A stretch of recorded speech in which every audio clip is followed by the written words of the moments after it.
Tiffany Turned On. I'm your host, Tiffany Anton. I'm a psychotherapist specializing in sex and relationships. I hope to help you get turned on in life as well as inside of your bedroom.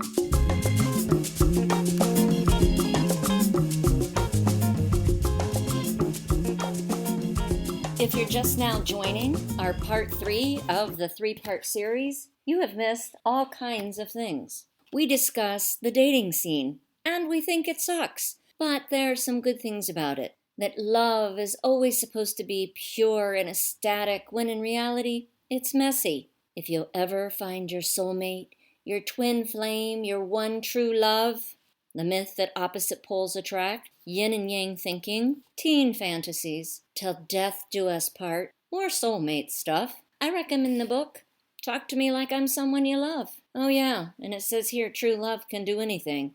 That's a hell of a myth. Thank you for joining us for this part 3. If you enjoy it, like us and share with others.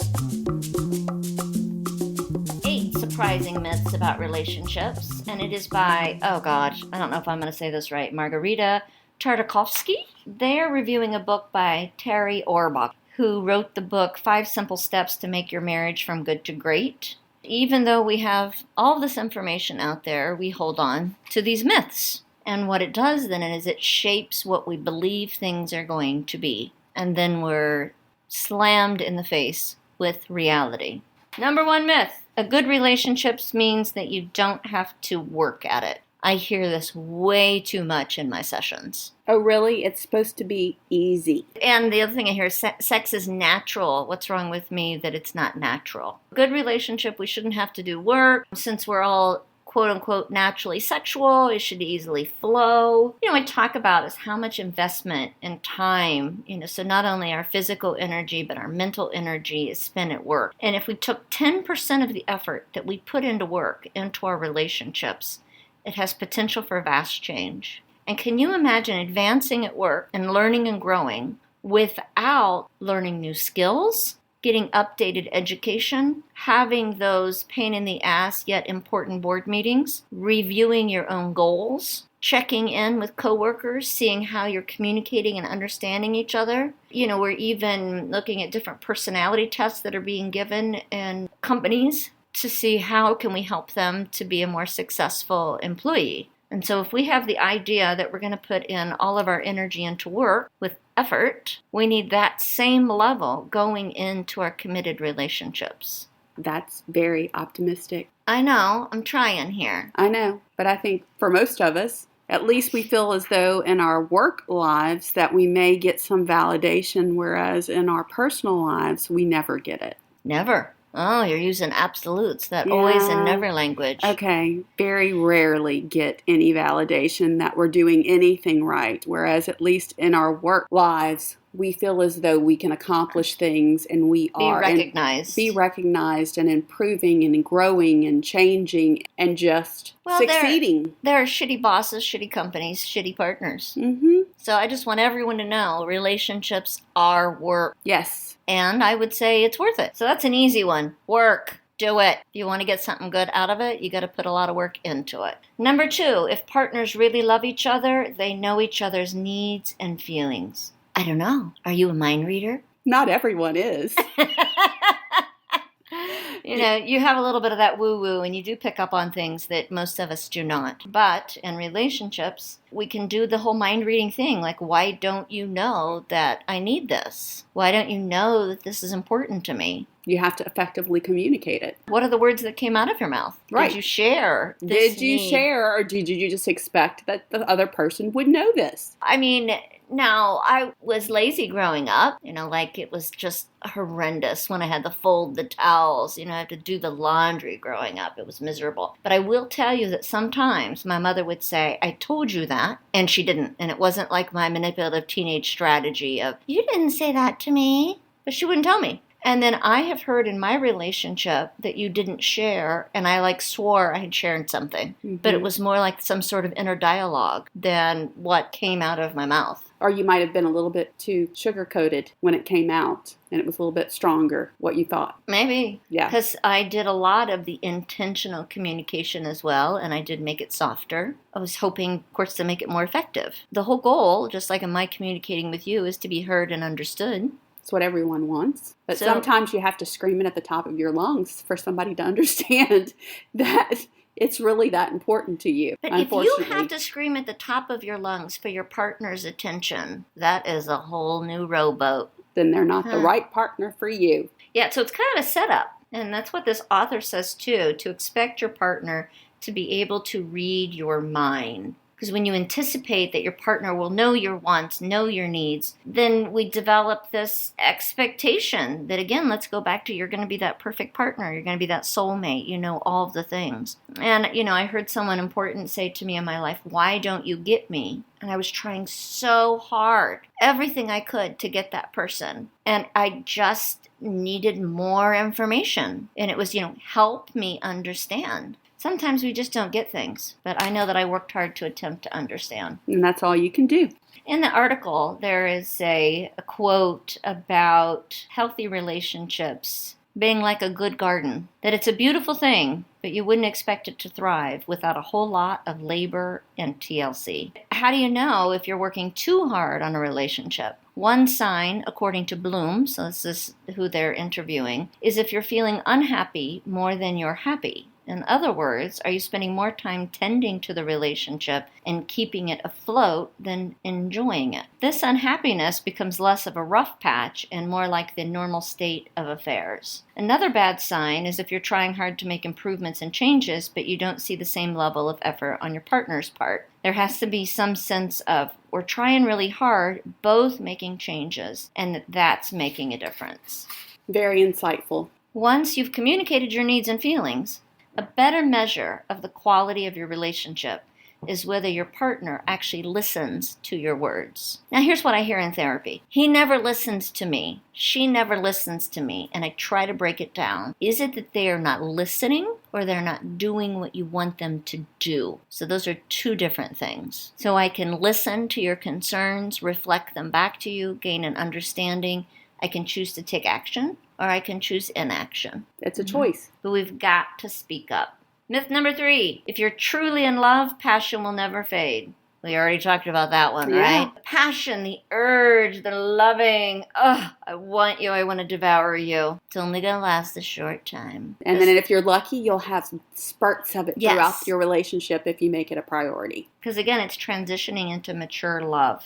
And when you don't have that spark or passion, it doesn't mean that you're in trouble. I'd want to think about, how's your stress levels? Have you guys had some dates, done something adventurous? Get out of your pattern at some time so you can have some of that oomph, that spark. Do something that includes adrenaline. I don't like roller coasters, but I don't know if I got desperate. Maybe I'll do a roller coaster with that person.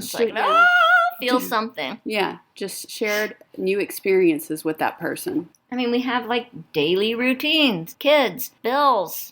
That's what I think about affairs, is that in affairs we can hold on to that dopamine because we're not having that real day-to-day experience. And so we can keep idealizing them longer. So we can idealize them even after the 2-year period when our dopamine is down because we're not doing the day-to-day. You're not helping them in the bathroom when they have the flu. You are not attending the in-laws that has the drunk uncle and the overbearing mother-in-law. You're getting the best version of them without all the work baggage. Yeah. So that was just a side note, is that we can hold on to dopamine a little bit longer with affairs. Oh, here's one. Having a child will strengthen your relationship or marriage.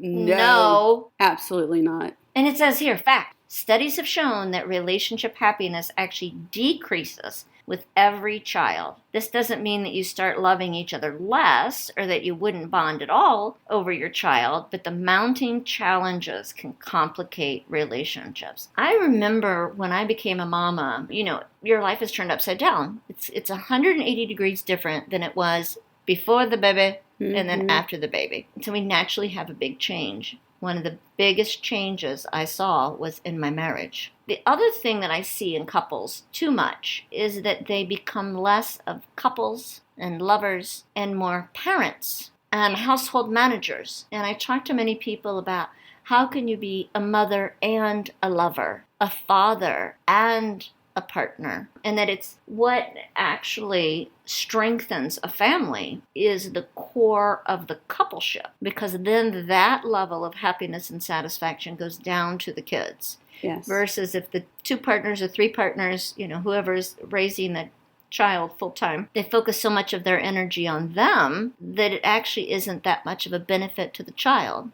If you're raising your child with a life partner, then strengthening that relationship actually improves your parenting, versus strong parenting in some way translate into a happy coupleship. We don't want to have sex with our parents. We want to have sex with our partners. Absolutely. Jealousy is a sign of true love and caring. No, that's ego. Now, in ethical non-monogamous relationships and polyamory, there are degrees of jealousy that's common and understandable, and we have to work through them. I'd like to look at this, though, within the filter of kind of a traditional monogamous relationship. Jealousy is a topic to continue working through in more of the alternative relationships. But when you see a level of jealousy occurring in a monogamous relationship where there are unfounded statements from someone and you're behaving in a way outside of the home and inside of the home that's really respectful to your partner, and jealousy still occurs. We can think of jealousy of the child, like I'm jealous that the child gets more attention than I do.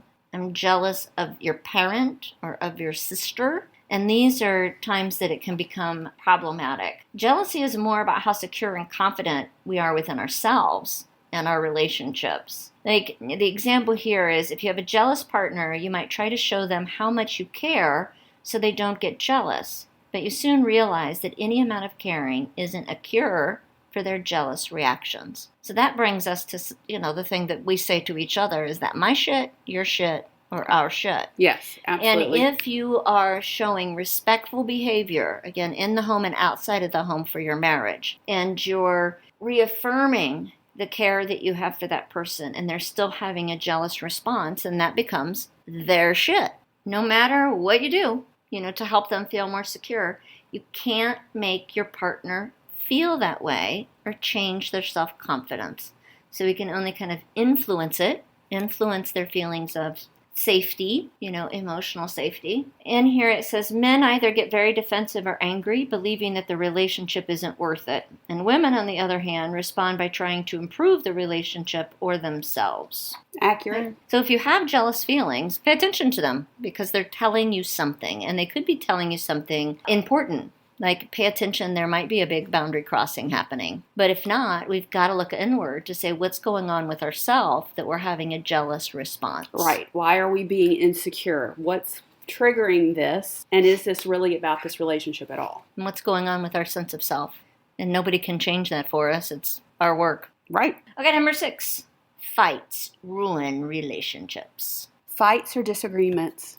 Well, I was just thinking about the word fights and how that can be viewed differently. So if you're being a raging asshole, that ruins relationships. But if you're having disagreements, which occur because, again, we're human, that means that you're being avoidant of dealing with natural disagreements. Problem solving with each other, figuring out a compromise, listening to kind of both sides of the concern. But if you are not addressing some distinct differences and disagreements, then you're avoiding. And that is more poisonous than bickering about it. It's the avoidance of it. Unfortunately, there are some relationships where a partner won't engage with the other to discuss anything, and you get shut down. Oh, yeah. So you can do the lashing out. You can do the shutting down. Yes. But let's say that we're having productive conflicts. We're learning, growing. We are problem solving. We're making mutual decisions. Sounds positive. That's the healthy way to go. Absolutely. I can't stand the statement of never go to bed angry. Are we supposed to stay up till 3 a.m. trying to hash this all out? Sometimes we go to bed mad. We have to. No, that sometimes we really have to, so we can kind of start thinking straight and reducing our reactivity and just looking at how are we going to problem solve the next day. Clear-headed. Okay, myth 7. In order for the relationship to be successful, the other partner must change. Of course, my marriage and relationships would have been completely successful if I was the puppet master in controlling every movement of the other human. But that is not real life. No. Nor do I want that responsibility. No. But that isn't real life. And you can't make anyone change to suit you. You can make your wants and needs known, and whether or not they choose to make those things a priority are their choice. And then your behavior has to change based on what they do or don't do. What I'm saying about my wants and needs and concerns are listened to, and they potentially have an influence over my partner's own decision making. So I just hope to influence it. Just like I can't make a partner happy, I can hope to influence their happiness, to have new life experiences, but we can't make anybody else happy. So we also can't change any other human. And I tell you what, Al-Anon has just helped me so much in being able to differentiate what I can change and can't. And acceptance. And so we want, I have a situation where a couple were arguing about table manners. I mean, okay. Well, one of them was raised in a home where table manners were very important and emphasized and talked about, and you had to have, very particular appropriate behavior at dinner. And the other partner wasn't raised in a home that discussed manners one bit. They were real relaxed in it. They didn't, cut their food with the fork, turned over and then the knife right there. Or how you can hold the fork when it's kind of upside down versus right way, and so how you hold the silverware. I have clients that argue about table manners. Now, this isn't belching at the table, which of course we would say, please refrain, or can you do that more quietly? But we're looking at, can you hold the fork properly and cut your steak properly? This sounds more like control issues to me. Again, it's influenced by childhood. Yes. So we talk about pick your battles, and we know that as parents. Mm-hmm. You really have to pick your battles. So is it that he just accepts she has poor table manners and stop focusing on it? Or is it that it's her job to really implement these good manners? He can't change her. No, he can't. She's going to cut her steak wrong because, there's a right and wrong way to cut your steak. Who cares? Just eat the damn steak. I mean, whatever. Mm-hmm. I mean, there are bigger fish to fry. I'm serious. Than table manners. I know. I mean, can we get upset about stuff that's really important? I think there is a right way for the toilet paper to be on the roll. So, I'm talking about exactly what you're mentioning is that that's so small, but actually it can show a level of respect and that I'm paying attention to what's important to you. So I want that couple to really work on the compromise, to have some leniency on both ends of tolerating the other person's opinion and behavior. I can see that as being important. Because absolutely. If you're going to break up over table manners, then you need to get the hell out of that relationship. Yes.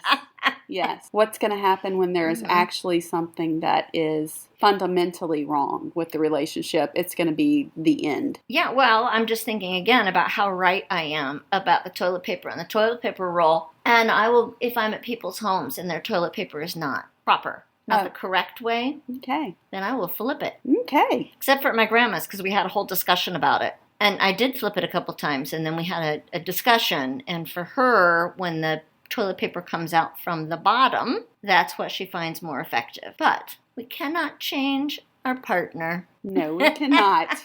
No, we cannot. And we can be great at blaming. If you just fix her, we'll be fine. No, if you fix him.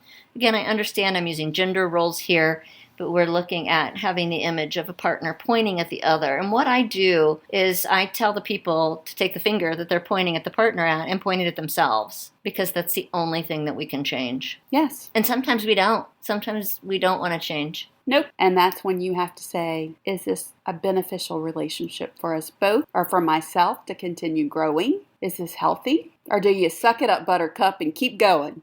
So going back to kind of a pissy topic, but, if it's situations of abuse, chronic infidelity, substance issues. Those are more of the extreme circumstances, but we're talking about some day-to-day things. It takes two people to make those changes. It says here, but even more than that, it's up to you to figure out what you can do. While this seems simple and obvious, 100% of the couples that Bloom saw, and again, this person was talking earlier, sees them point the finger at the other. Okay, the last one. This is number 8 for this article, so it will mean that we have covered the 13 myths of relationships. This one says, couples therapy means your relationship is really in trouble. No, it just means that your relationship is important enough to you both to try to work on it. Yes, and to me, it's a preventative, so we avoid the big trouble. Because I'm sure the majority of what you do when you do couples therapy is just basically translating what one person is saying to the other so it's received and understood. There's a lot of translation, sometimes refereeing, and back to the education. There's a lot of education in learning new skills and then implementing them. Yeah,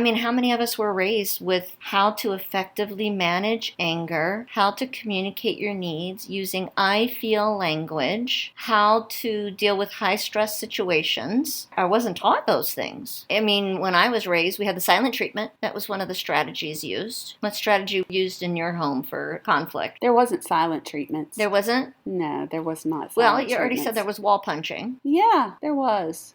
I don't know. Just thinking back, I think the whole gambit of reactions and... Well, it brings me back to when you're having a repetition of the same problem. It's a great time to get in. If you feel like you're trying to communicate things and you're not getting it across, for the person to listen. Again, that doesn't mean the person has to change. When there is a wall that you have come to of big decisions, when there is a joint goal, then becomes no longer the goal, break that down. When you're having a disconnect physically and longer than just, a 3-month funk. Or when you're not able to trust or be vulnerable with your partner. When you view it as actually a way to tune up a relationship, just like you take your car in. You have to make sure you get your oils changed and your tires rotated, and then every 5 years you have to get certain stuff done. So if you notice you're getting into patterns, if you notice you're getting distant, if you notice that you're shutting down or lashing out, I would say try out therapy. Even though it isn't the panacea for all of it, it's trying something different to heal the self and hopes to heal the coupleship. And so it gets you into therapy potentially 3 years before the trouble. Yep. I've seen clients that have a sexless marriage for 7 years. And I will say, why now? Because,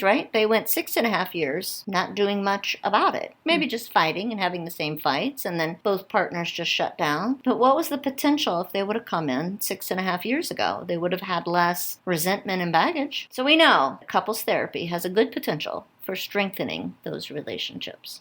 As long as both partners are ready and willing to participate. And grow. And being open-minded. And compromise. Changing stubborn patterns. Implementing the skills. There's hope. Time, commitment, cherishment, cherishing. Cherishment, is that a word? No. Cherishing. Okay, I just made up a word. It's okay. I do sometimes too. Is there anything else that you think about myths as we wrap up our discussion? I think we covered enough. Okay. If you happen to have one of these myths, hopefully our discussion today made you see a different side of it. Because actually, when you step more into reality, your expectations are more evened out. Your disappointments are likely to be less. True. And you get out of La La Land. Oh, but La La Land's so much more fun. La La Land is fun. So let's hope that one day they have a pill for the dopamine to experience lust. But until then, we are in our regular relationships that need work with two perfectly imperfect humans dealing with our reality today. Thank you. Thank you.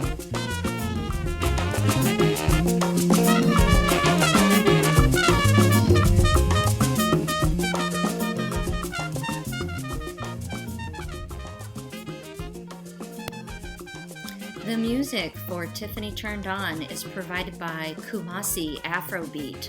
If you're interested in more of their music, you can find them online at kumasiafrobeat.com. KUMASIAFROBEAT.com. They are New Orleans' full Afrobeat band. They play to make you move. If you liked what you heard in today's episode, and you want to learn more about me, check out my website at neworleanssextherapy.com. I also have a TED Talk entitled I Love Pleasure from TEDx Vermilion Street.